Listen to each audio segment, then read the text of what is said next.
సబ్జెక్టే మాట్లాడుతున్నా సార్. నేను గవర్నర్ ప్రసంగంలో ఏం చెప్పానో దానికే సమాధానం చెప్తున్నా. 10 ఏళ్లు విధ్వంసం జరిగింది అన్నారు. మరి 10 ఏళ్ల విధ్వంసం గురించి మాట్లాడితే 55 ఏళ్ల విధ్వంసం గురించి మాట్లాడాలన్నా వద్దా? 55 ఏళ్లు కాంగ్రెస్ పరిపాలనలో చేసిన జీవన విధ్వంసం చెప్పాలి. ఇప్పుడు గౌరవ సభ్యులు రామ్మోహన్ రెడ్డి గారు మాట్లాడుతూ రాజశేఖర రెడ్డి గారి పేరు తీసుకున్నారు, గత ముఖ్యమంత్రుల పేర్లు తీసుకున్నారు. పొన్నం ప్రభాకర్ గారేమో ఆంధ్రప్రదేశ్ చరిత్ర మాట్లాడొద్దంటారు. మరి రామ్మోహన్ రెడ్డి గారేమో గతంలో ఉన్న ఆంధ్ర ముఖ్యమంత్రుల పేర్లు తీసుకున్నారు. పేర్లు తీసుకున్నప్పుడు చెప్పకపోతే ఎట్లా అధ్యక్ష?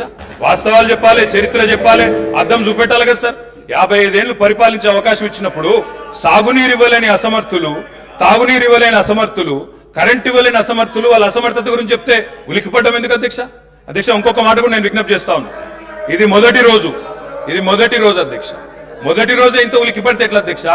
మొదటి రోజు ఇంత భయపడితే ఎట్లా? ఒక్కొక్క మంత్రి గారు లేసప్పుడే ఉలికిపడి మాట్లాడుతున్నారు. అంత భయం ఎందుకు సార్? అధ్యక్ష నిర్మాణాత్మక సూచనలు చేయాలన్నారు భట్టి గారు, మీ వెల్కమ్ ఇట్. కానీ మీరు నిర్మాణాత్మకమైన గవర్నర్ ప్రసంగం ఉంటే, విధ్వంసంగా ఉండకపోతే వాస్తవాలు చెప్తే మేము కూడా వాస్తవాలు చెప్పేటోళ్ళం. మా అధ్యక్షుడు స్పష్టంగా చెప్పారు, కొత్త ప్రభుత్వం వచ్చింది, తొందరపడకండి, ఒక 3 నెలలు సమయం ఇద్దాం, అటర్ఫ్లాప్ అవుతారు ఎట్లాగూ, కానీ 3 నెలలు సమయం ఇద్దాం. ఎందుకంటే అధ్యక్ష చాలా చెప్తా, అవి కూడా చెప్తా. పాపం వాళ్ళ సభ్యుడే వాళ్ళని నిరికిస్తాను. అధ్యక్ష ఒక్క మాటలో చెప్పాలంటే తెలంగాణలో అధ్యక్ష ఒక్క మాటలో చెప్పాలంటే ఏంది అధ్యక్ష కాంగ్రెస్ పరిపాలన? బొంబాయి, బొగ్గుబాయి, దుబాయ్. ఆనాడు ఇదే కదా అధ్యక్ష. మొత్తం ప్రజలు వలసలు పోయే దుస్థితి, రైతులు మొగులు దిక్కు చేసే దుస్థితి, మొత్తంగా ఆఖరికి ఇవాళ అక్కడ కూర్చున్న ముఖ్యమంత్రి గారి సొంత జిల్లాలోనే గంజి కేంద్రాలు అధ్యక్ష. ఇందిరమ్మ రాజ్యం అంటే గంజి కేంద్రాలు, ఆకలి సావులు, ఎన్కౌంటర్లు తప్ప ఏముండే అధ్యక్ష? ఇది గొప్పగా చెప్తున్నారు అధ్యక్ష. ఆ రోజుల్లో ప్రాజెక్టులు కట్టకున్నా, పైసలు తరలించకపోయిన ఆంధ్రాకి మౌనంగా మంగళహారతులు పట్టింది తెలంగాణ కాంగ్రెస్ నాయకులు కాదా అధ్యక్ష?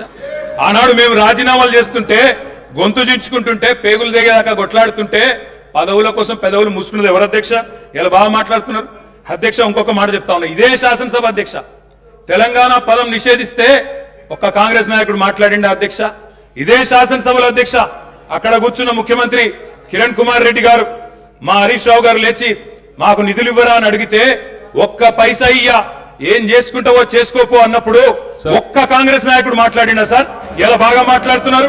పదవుల కోసం పెదవులు మూసిన చరిత్ర ఖచ్చితంగా తెలంగాణ కాంగ్రెస్ నాయకులదే. అందులో రెండో అభిప్రాయం కూడా అవసరం లేదు అధ్యక్ష. I'm not yielding sir. ఎందుకంటే మీరు నాకు రెస్క్యూకి రావాలా. మేము ప్రధాన ప్రతిపక్షం, 39 మంది ఉన్నాం ఇక్కడ. మాటికి ఒక్కసారి ఇంటర్ఫియర్ చేస్తే మాకు కూడా సమయం ఇవ్వాలా మీరు? మాకు కూడా 4 సభ్యులకు మాట్లాడే అవకాశం ఇవ్వండి. మాటికి మంత్రి గారు చెప్పడం ఏంటండి? సమాధానం చెప్పలేరా అధ్యక్ష? అంత భయం ఎందుకు? సమాధానం చెప్పలేరా అధ్యక్ష? సమాధానం చెప్పలేరా సార్? వీళ్ళు తర్వాత చెప్పండి సార్, మా రిప్లై అయిపోయి చెప్పండి అధ్యక్ష. గౌరవ సభ్యులు అధ్యక్ష సార్ ఇది ఎందుకంటే ఒక్క నిమిషం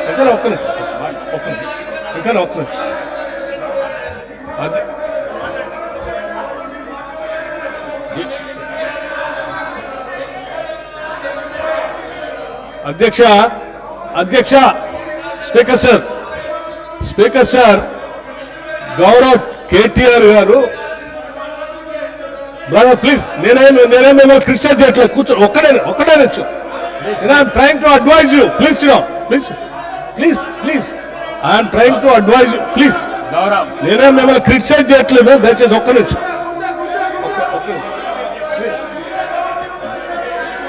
గౌరవ ప్రశాంత్ రెడ్డి గారు అధ్యక్ష కూర్చో.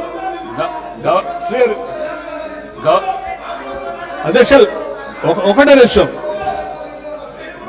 అధ్యక్ష గౌరవ శాసనసభ్యులు, సీనియర్ శాసనసభ్యులే, వారు బాగా తెలుసు సభా వ్యవహారాలు కూడా.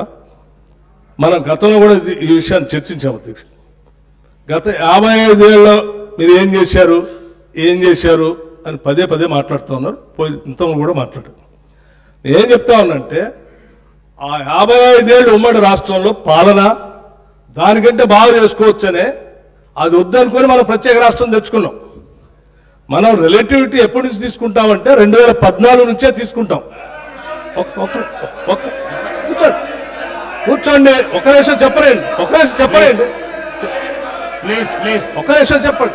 ప్రత్యేక రాష్ట్రం ఏర్పడిన తర్వాత అది బాగలేదని ఈ రాష్ట్ర ప్రజలందరూ కూడా సకల జనం సమ్మె చేస్తే ఇక్కడ ఉన్నటువంటి మంత్రులు కూడా కౌశిక్ రెడ్డి గారు కూర్చోండి. పెద్ద రాష్ట్రాల్లో మంత్రులు ఉంటే కూడా రాజీనామా చేసి మంత్రులందరూ కూడా తీర్మానం చేసి ఈ సభలో ఉన్నటువంటి కాంగ్రెస్ శాసనసభ్యులు కూడా అందరూ తీర్మానం చేసి ప్రత్యేక రాష్ట్రం కావాలని కేంద్ర నాయకత్వాన్ని ఒప్పించి శ్రీమతి సోనియా గాంధీ గారి దగ్గర కలిసి సభలో సరిపోయేంత బలం లేకపోయినప్పటికీ సభలో ఉన్నటువంటి వాళ్ళందరినీ ఒప్పించి ప్రత్యేక తెలంగాణ రాష్ట్రం ఇచ్చినటువంటి కాంగ్రెస్ పార్టీ ఆ ఆలోచన ఉంది కాబట్టి ఇచ్చింది అధ్యక్ష. కాంగ్రెస్ పార్టీ ఇచ్చిన తర్వాత సంపదతో కూడినటువంటి రాష్ట్రాన్ని మీ చేతిలో పెడితే, మిగులు బడ్జెట్ తో ఉన్నటువంటి రాష్ట్రాన్ని మీ చేతిలో పెడితే 10 ఏళ్లు బాగు చేయాల్సింది పోయి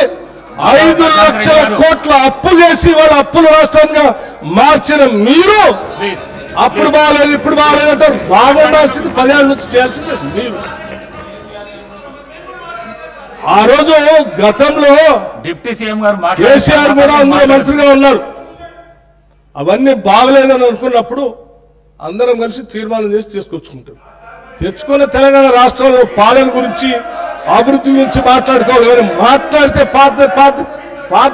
పాత మాట్లాడుకుంటే వీళ్ళందరూ రాజీనామా ఎందుకు చేస్తా అన్నారు, పార్లమెంట్ లో వాళ్ళందరూ కొట్లాడుతా అన్నారు, వాళ్ళందరూ పెప్పర్ స్ప్రే తింటారు, మిగతా వాళ్ళందరూ రాజీనామా చేస్తారు.